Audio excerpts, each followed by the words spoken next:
Wrestling fans around the corner, around the world, I'm Dan Marati.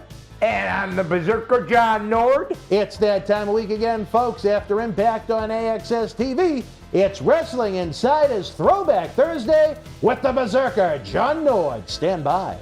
Wrestling fans, the winter heats up with the return of the Berzerker John Nord. The WWE legend will be back for Wrestling Insider tapings, live episodes, watch-alongs, and cyber autograph signings beginning Sunday, February the 20th.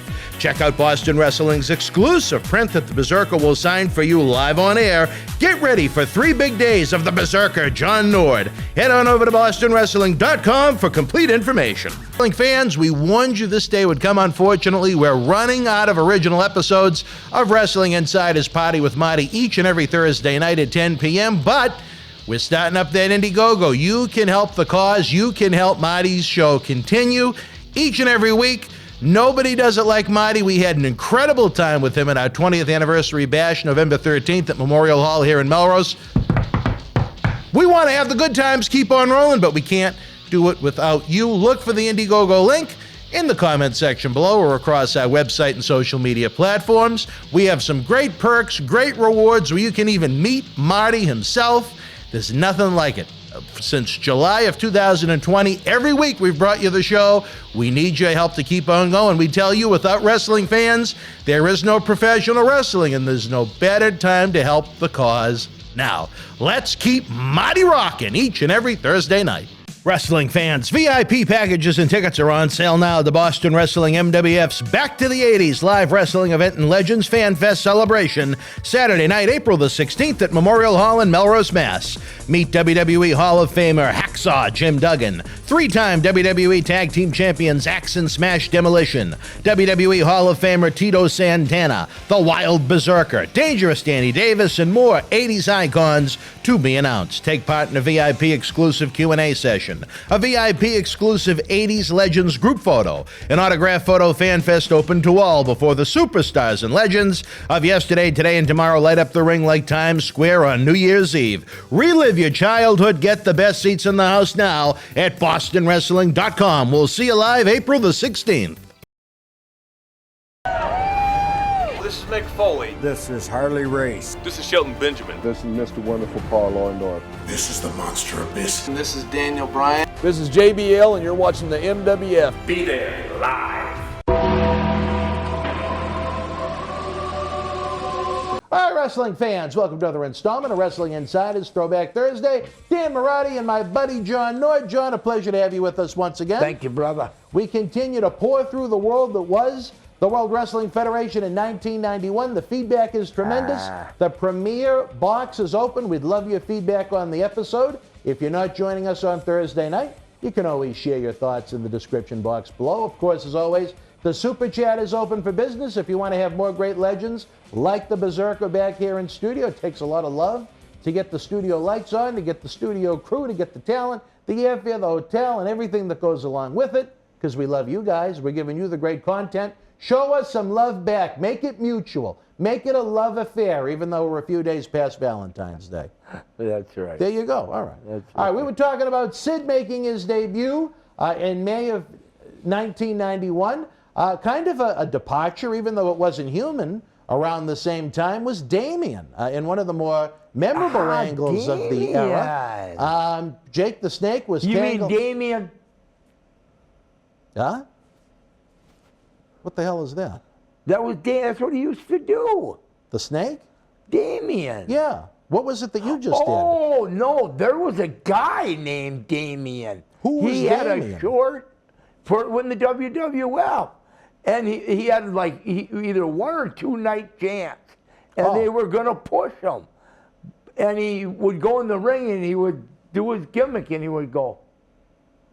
Oh, Damien Demento. Demento. Yes, he came in late 92. Yes, I remember who you. He actually was on. I forgot Demento, yeah. He was on the first show that Tony Rumble ever ran that I worked for back in I'm not 1993. imagining stuff. So you know what? Everything comes full circle, It does, as they say. it does. So, Damien, so I don't know, where were we? We were talking about, I'm sorry. instead of Damien Demento, Damien the Snake. Yeah. Jake the Snake was tied up in the ropes, and Earthquake came charging off the ropes, and he did the big finish, sit-down Yep. splash on Damien. Yeah. And as a youngster, along with many fans around the world, thought that Earthquake killed Damien. Yeah. Jake did a great job selling the horror of opening the bag, that Earthquake's big ass killed a snake. And it turned in.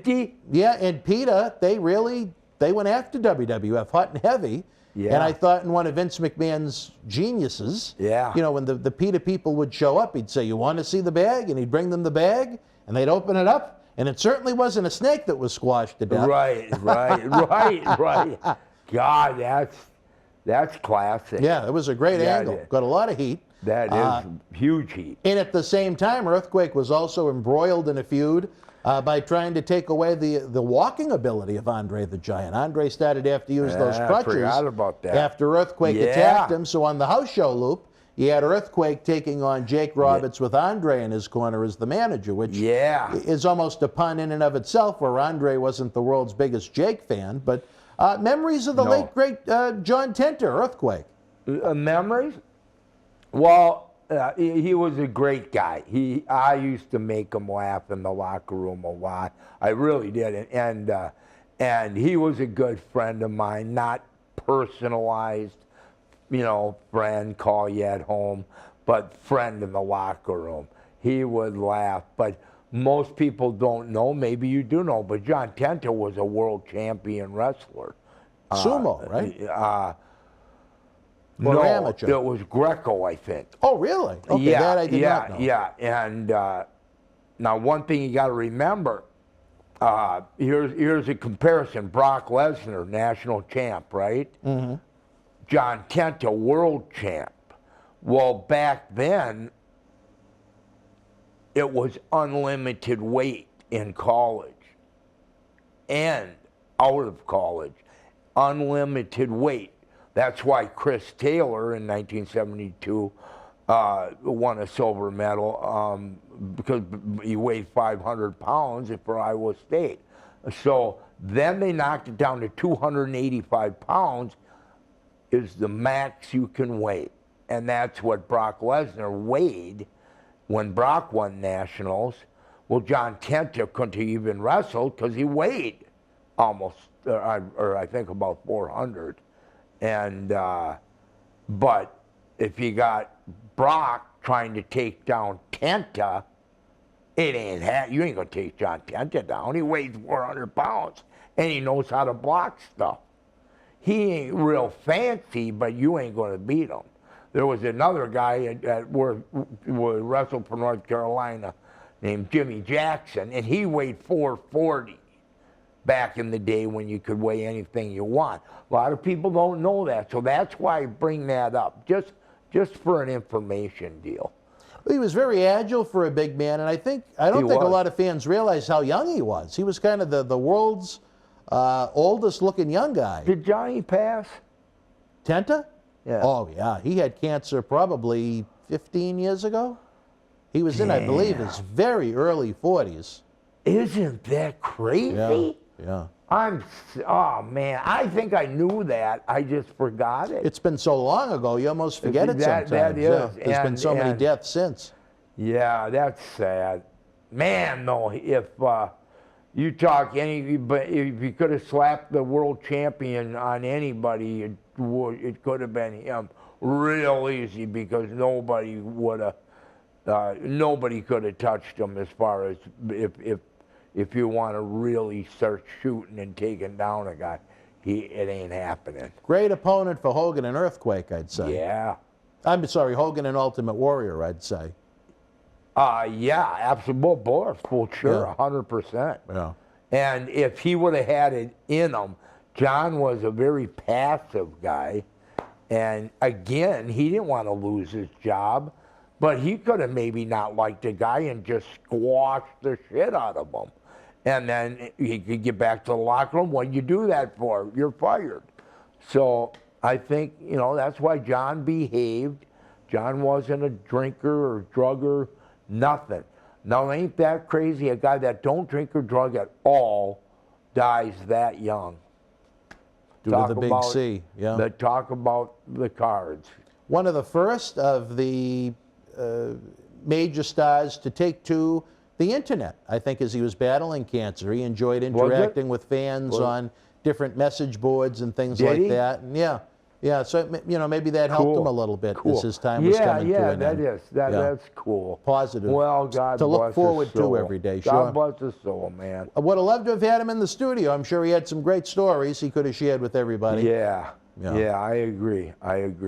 Well, maybe in our next lifetime when we start doing the interviews up there, but we'll have to wait and see. That's right. Some interesting June house show opponents for the Berzerker. One, I think it was a one-off, maybe a substitution, but it was the Berzerker in Pittsburgh defeating Hillbilly Jim.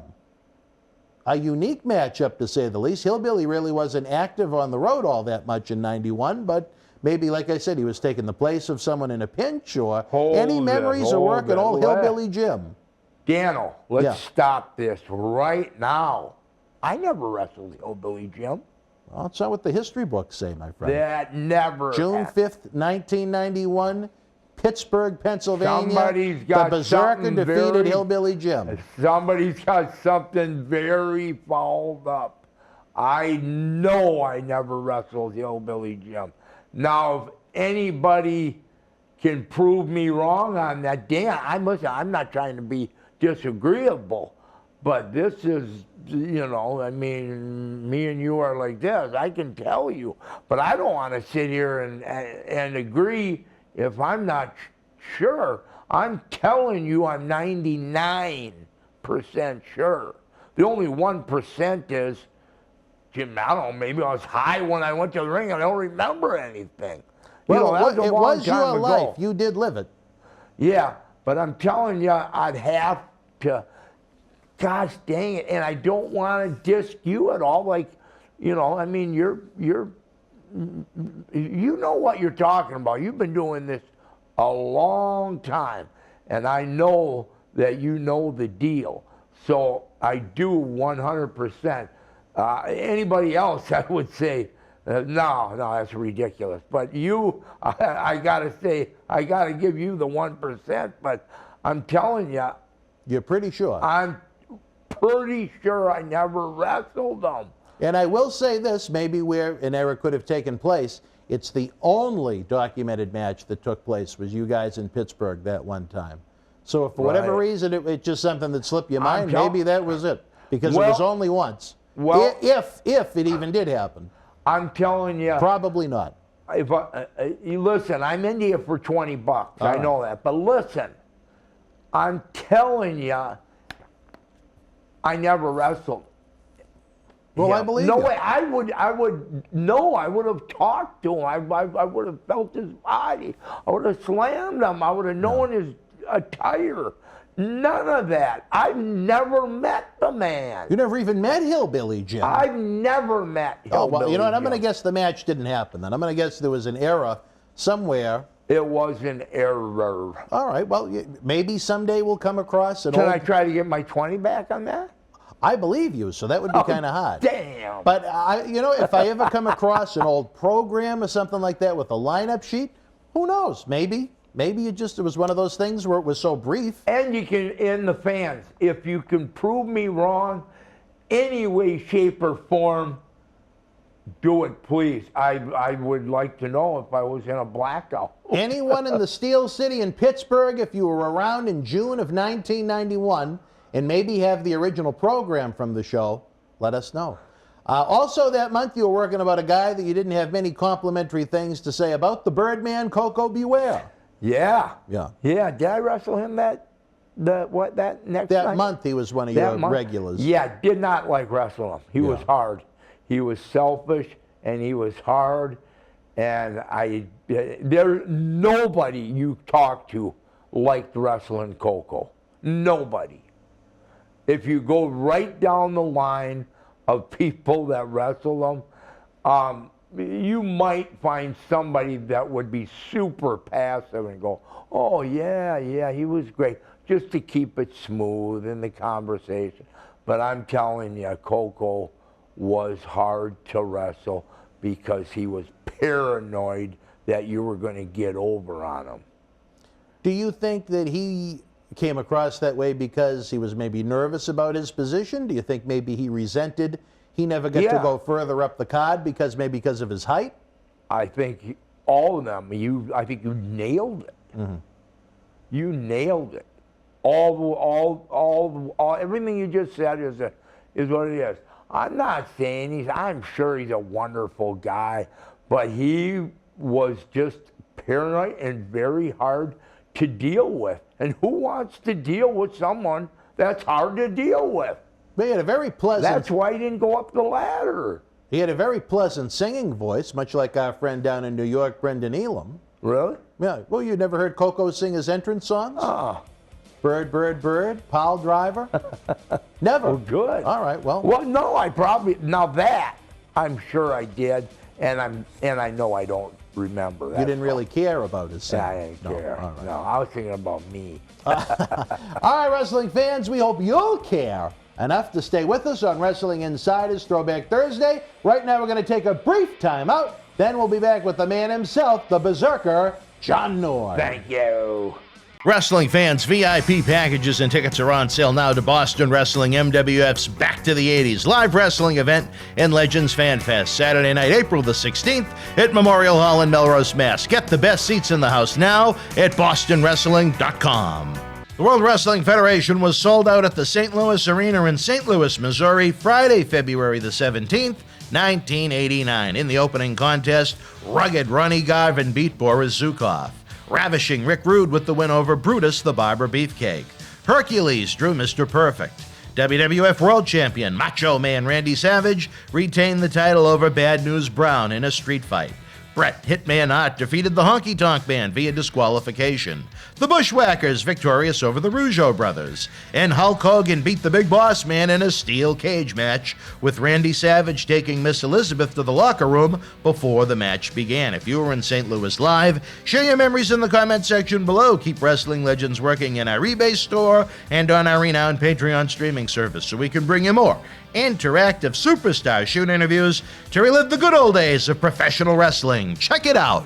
Wrestling fans, the winter heats up with the return of the Berzerker John Nord. The WWE legend will be back for Wrestling Insider tapings, live episodes, watch-alongs, and cyber autograph signings beginning Sunday, February the 20th.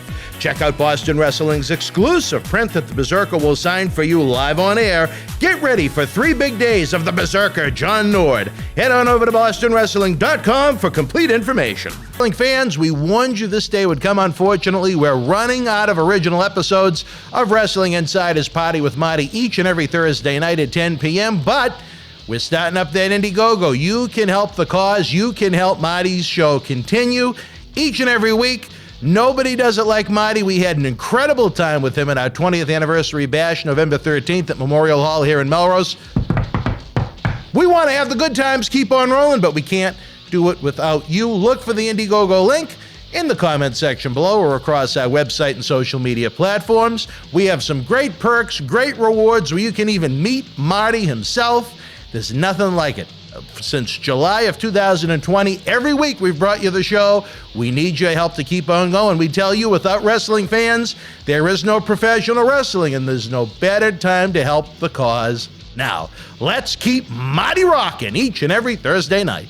At Night of Champions 2020, Tribal Chief Roman Reigns successfully defended the WWE Universal Championship against his cousin, Jey Uso, in a must-see battle. Here is your chance to own a piece of Roman Reigns' moments before battle on this beautiful limited edition autographed 11x14 poster direct from friends at WWE. It's number 19 of only 50 made. Includes WWE authentication hologram on the poster itself, suitable for framing and matting. You'll also receive a bonus Legends autographed 8x10 photo in an on-air shout-out on Wrestling Insiders as our thanks for helping keep Wrestling Legends working. Get this ultra-rare Roman Reigns autograph poster now. All right, wrestling fans, welcome back to Wrestling Insiders Throwback Thursday. Dan Marotti along with your host, the Berzerker John Nord, as we continue to plow through the year. 1991, almost like Gory through Fluffy, but that's a different story. Yeah, you got to say that again. Another one of your house show opponents from that month, you worked, I believe it was a primetime wrestling match against a guy much closer to the end than the beginning. A good friend of Annie's, as a matter of fact. Greg the Hammer Valentine is a baby face. Your memories as a face Valentine, I should say. Yeah, Greg, great guy to work with. Really? Nothing but the best. Greg was just a superb guy. Let me tell you, the Hammer worked for the WWF for 20 years straight. His checks he gets now are huge, his quarterlies. I heard one quarterly check he got was 60 grand. Wow. But I want to tell you something. The reason it is because he just kept showing up. When business was bad and checks were just terrible, he just kept working. And he was smart. And he was a great guy to work with in regards to, he was kind of stubby, you know, he was like picking up a big 55-gallon drum instead of a long board. Yeah. He was a little tougher to get around, but was Greg like one of them wanting to be a tough guy? Hell no. He had no interest in his ego, none. He just wanted to do his job the best of his ability, and get the best paycheck he could and stay out of everybody's way and just quietly keep showing up, and he did that for 20 years. Do you think in his final months within the company, when you were almost debuting, like Chips in the Night, Yeah. do you think him being a babyface suited him?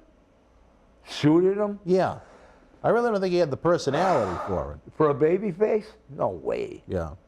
Yeah. But he then was- again, after being there for so long, what more could you do with him yeah, as a I mean, heel? you got to do something. You got to change something. Something's got to happen different. I mean, you just can't, 20 years of being a heel, I mean, you're going to get like, oh, we've seen this before. But it was almost like Tito. I mean, you'd seen just about everything he had to Tito. offer in that Tito. territory. Oh, Tito, you'll fall asleep, Tito. Arriba.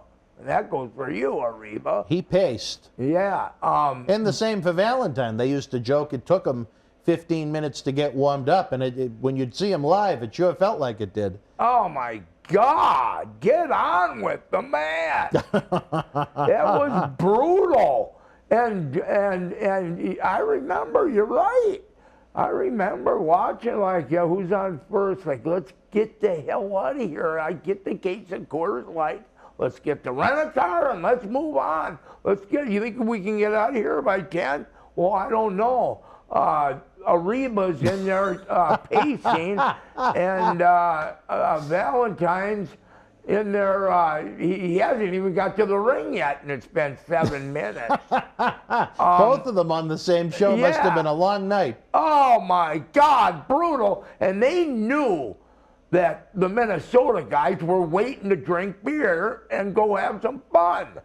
But no, they were just going to move slow. Anyways. Also, sorry. Yeah. Oh, same month you had your buddy Snugboat team up with the Bushwhackers at a TV taping Snugboat, against the Snugboat. Nasty Boys and Earthquake. Earthquake was really busy that summer. We saw the turn of Snugboat to go from kind of a Bluto-looking, fun-loving guy into the heel Typhoon, which I thought fit him much, much, much better. Way better. Snugboat was... I don't think that was ever over something out one of iota. a bad cartoon. Yeah. You know, and yeah, he turned heel, and that did him justice. He still, in his personality in the ring, he still didn't have that vicious killer thing that actually would scare people. Like You don't think he was vicious enough? I don't think so. When he turned heel, I think he could have been more vicious. He would have gone up the ladder. I think both them guys, if they would have been just a little more vicious, it would have made a big difference in the office in the ring and in their paycheck. Interesting observation. You know, I say this, I thought physically they made for great foils for the Legion of Doom once they worked through the undercard teams, because they were believable. You know, they had credibility. Yeah. It wasn't like the Beverly Brothers, who were, you know, smaller than the Legion of Doom or a team like that. Right. Well, them guys, if they wanted to, the Road Warriors couldn't have even picked them up, slammed. They could have done nothing to them. Yeah. They kept hitting them, and they just could stand there. But, you know, the actual, well, when we get to the Beverly Brothers, let me know, because I got some big opinions on Oh, great. them. All right, we'll save that then for when they debut within the company. Got huge opinions on the Bevs. Take us back to one night, maybe that stands out in your mind better than some others on the road. July the 1st, 1991, the Berzerker defeats Superfly Jimmy Snuka, making his debut in the world's most famous arena, Madison Square Garden. Jimmy Superfly, not tonight, brother. Well, this one actually took place.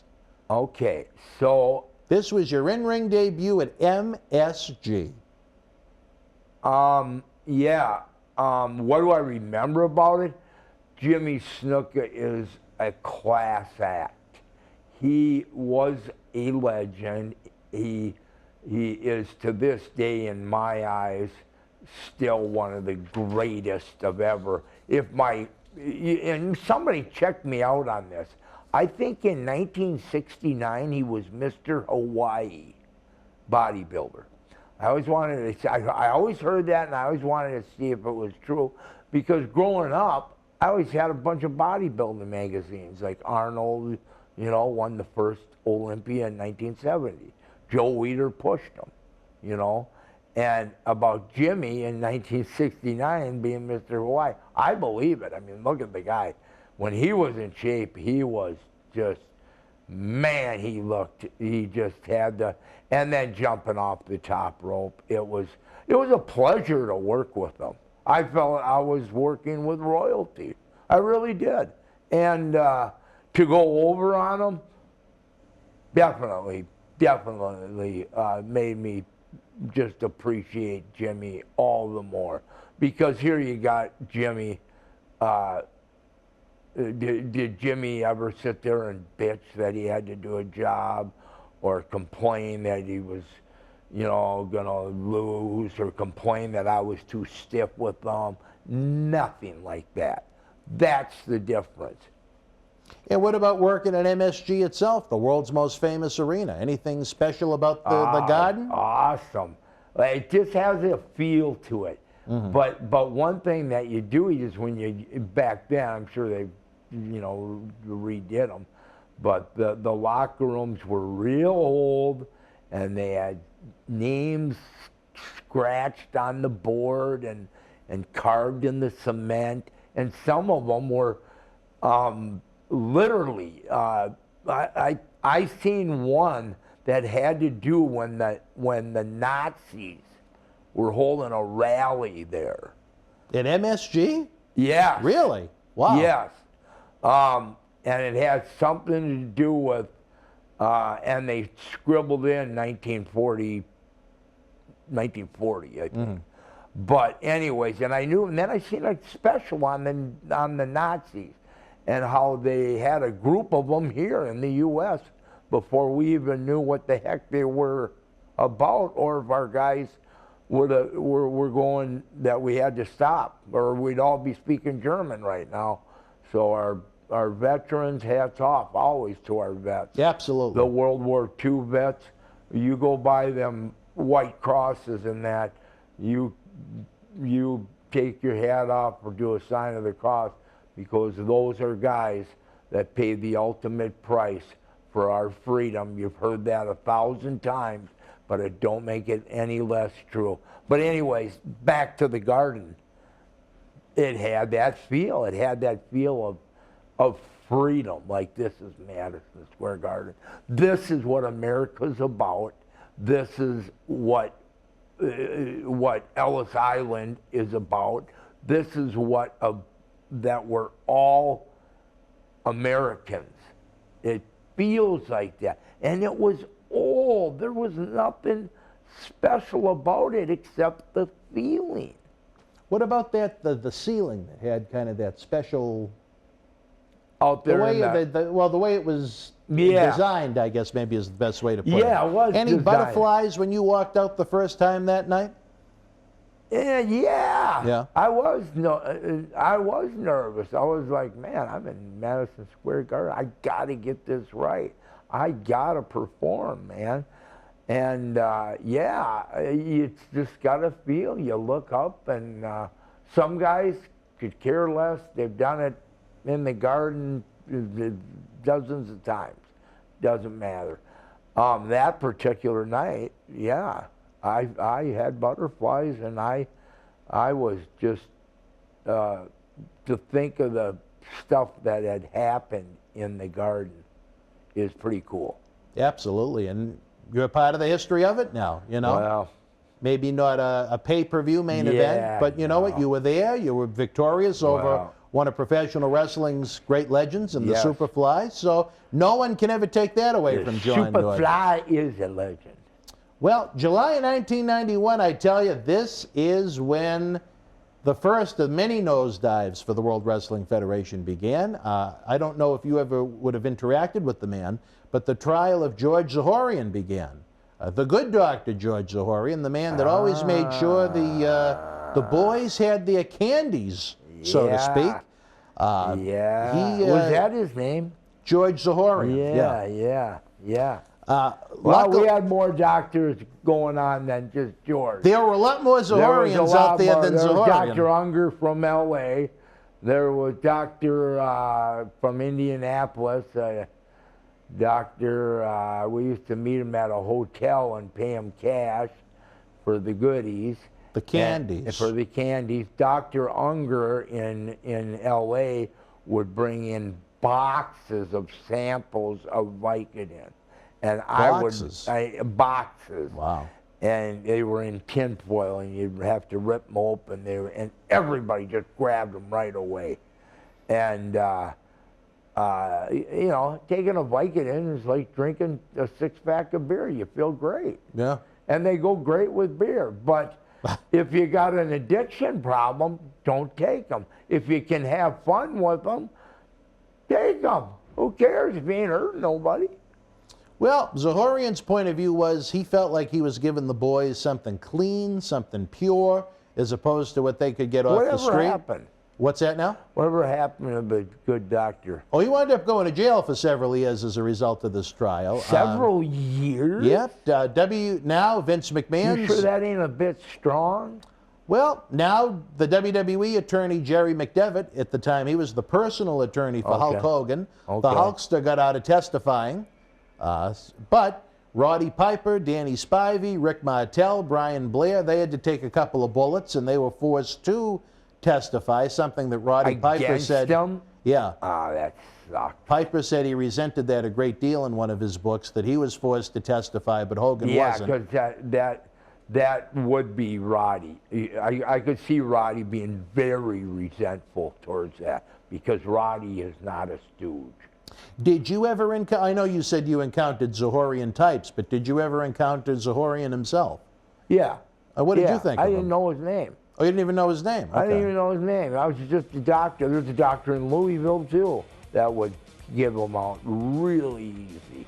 So there was a lot of other doctors doing the exact same thing, and then they send this guy to prison. I mean, that's not justice, my friend. It's not. Well, we get the cue from Howard Miller right now. Take a brief time out. When we come back, we'll continue the conversation on how things really started to go bad in the World Wrestling Federation in 1991. Stand by. Ooh. Wrestling fans, VIP packages and tickets are on sale now to Boston Wrestling MWF's Back to the 80s live wrestling event and Legends Fan Fest, Saturday night, April the 16th at Memorial Hall in Melrose, Mass. Get the best seats in the house now at bostonwrestling.com.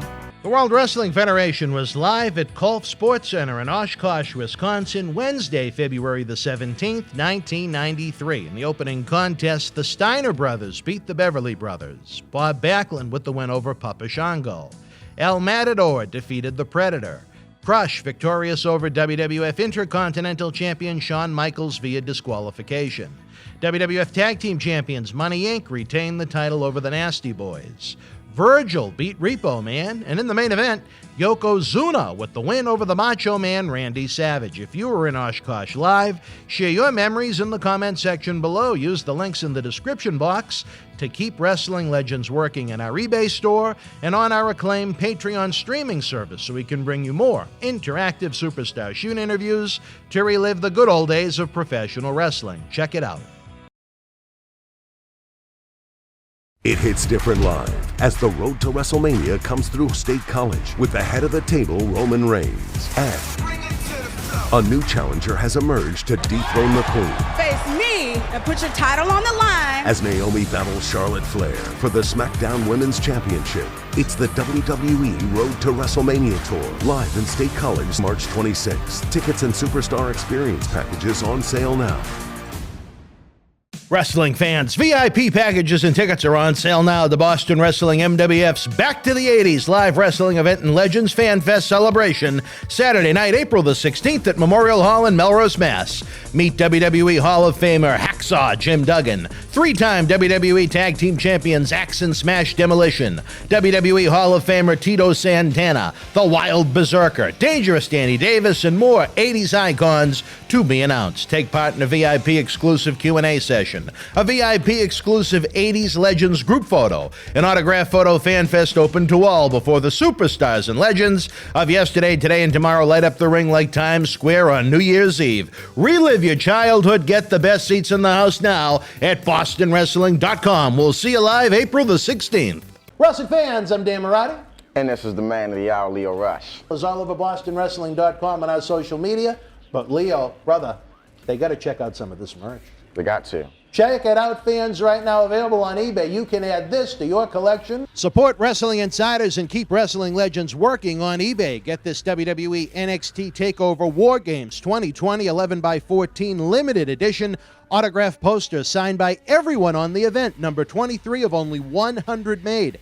Includes signatures from the Undisputed Era, Johnny Gargano, Damian Priest, Tommaso Ciampa, Timothy Thatcher, Io Shirai, Tony Storm, Rhea Ripley, Dexter, Loomis, and more. Comes with authentication hologram on the back of the poster. Also comes with mystery autographed 8x10 and an on-air shout-out from WWE Hall of Famer Mr. USA Tony Atlas on Wrestling Insiders at your house. Get it now. All right, wrestling fans, welcome back to Wrestling Insiders. Throwback Thursday. We're throwing it back to the summer of 1991. George Zahorian was in the hot seat, literally. The Hulkster got out of the hot seat for a little while.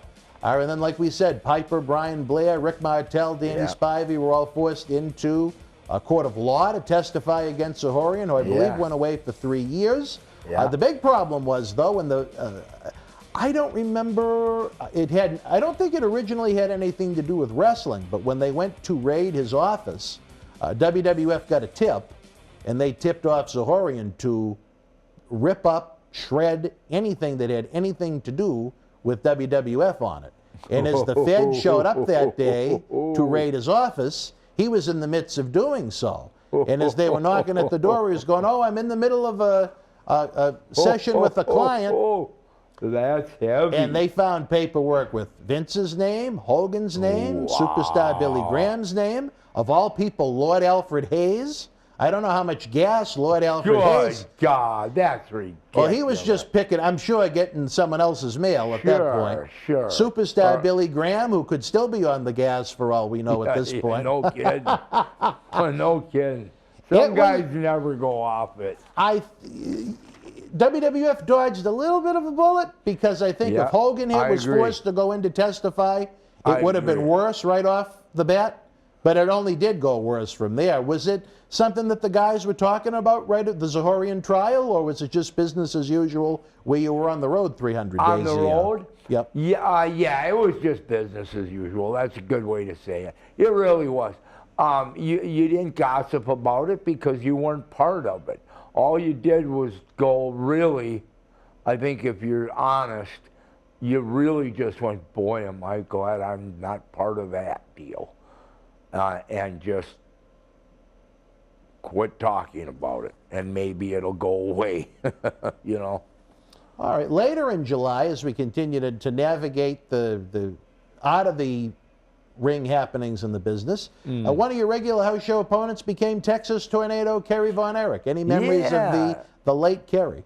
Oh, Kerry, I love Kerry. He was a good man, and you know Kerry's history on the discus throwing. He was a national discus champion in high school, and Kerry was just out there. The narcotic pills got him. The pills got him. But now I'm ahead of my. Now he was a great guy to work with. He had really good matches. Really? Now, see, I thought he was just, before he even started in WWF, he was just about done. Well, you know, he was kind of slow and prodding. He had a missing foot. Yeah, well, that didn't help. Yeah, and Davey Boy was rooming with him, and one night, and he said he was flipping around, and Kerry never let anybody see his leg. He didn't shower. He left. He was very personal. Nobody. I didn't even know he didn't have a 1 foot. Really? I didn't even know it for like a year or 6 months. Yeah, I really didn't. But then once I did, then I noticed he kind of had that limp, you know, just a little bit of a limp. And but yeah, but that fact alone, and Kerry, everybody knowing that he was pretty much a space cadet because he was on the pills, they weren't going to push him. They were going to occasionally give him a taste of a push, but that would be about it. Did you feel safe working with him, knowing that he was so messed up? Oh yeah. Yeah. Yeah. He couldn't hurt.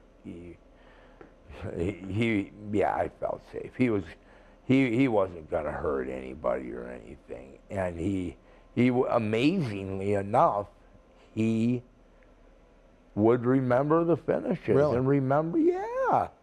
But it was absolutely a tragedy the way he went out. Absolute, one of the worst. Just sad. You know, the story is that, you know, now he's in front of the judge for the 3rd time, and this time, the 2nd time, the judge said, "You're going away if this happens again." Well, he gets caught with 300 Valium and 200 Percocets and Xanax and all kinds of stuff he gets caught with. And they were sentencing him to 3 years. And, you know, he took a .44 Magnum to his head in his backyard. And if you watch a special, Kevin tells you about, like, well, here's where we found him. And he used a .44 Magnum, which is a huge gun. Yeah. And it was heartbreaking. And, you know, I know a lot of guys that try to get Kerry Von Erich to come in for these shows and that, and he don't do them. And I guess maybe one every 5 years or something, but he just don't do them. And I don't blame him. Could you imagine having to relive, not just about Kerry, but all of the brothers that passed away in so many different odd ways? Even the little baby that died up in Buffalo, New York, way back. Absolutely. When he was just, and I was in, Mike died in a sleeping bag down by a lake on an overdose of pills. And they should have never put him in the business. Never. Well, and he died real close to the day that I wrestled Kevin in Texas Stadium. Real close. Yeah, I think like a week before. And then, of course, you know, who was the oldest? David. David, yeah, I know, in Japan. I didn't know him. And then you had the younger one. I think his name was Chris. Chris. And then it just was an American tragedy. I think. And again, you talk about someone that didn't belong. My God, he was a little. Oh. I wouldn't say he was a midget, but I mean, he wasn't a full-size man. Some guys just have enough common decency to keep them out of wrestling. You know, just have that decency. He's not going to go nowhere, and if he does, they're going to make fun of him. And like the freaking elephant man in a circus, you know? Do you think that Fritz was just that obsessed with pushing the whole family, or do you think he just wanted to replace the ones that had passed away, or some combination? I think he was just obsessed. He had the Von Erich name. It doesn't matter he's 4'7". He's got the Von Erich name. And then, of course, later years, if you see Fritz, he's a man that was just absolutely torn, shredded. Geez, I didn't know, John. I thought we were trying to do a talk show with everybody talking over us. I apologize for interrupting you, but no, it was very sad to see the Von Erichs pass like that. Yeah. I guess people can't email when they're in the middle of a talk show in the middle of a TV studio. But yeah, I don't know what is going on back there, but right here, we got to finish this. And we're gonna. And Fritz was a man that was just shredded. I have nothing but compassion and pure sorrow for that whole family. Do you think it was his own fault? Whose? Fritz. Absolutely. For continuing to push these, you know, Absolutely. a couple of them that really... Hey, you had one son die. Are you going to keep up this madness? Yeah. Now another son. Are you going to keep up the madness? You know what it is? What's the root to all evil? Nepotism? Money. All right, well, that was my second guess. Money is the root of all evil. And it's them chasing, you know, the next show, more. In general, Fritz Von Erich was addicted to more. He was addicted to the word more. He wanted more this, a more house, more, and I seen him and he was a heartbroken man. He lost all of his boys except And one. look at what he left with look what he left his wife with. Yeah. One out of, what, 5 or 6 kids? Yeah.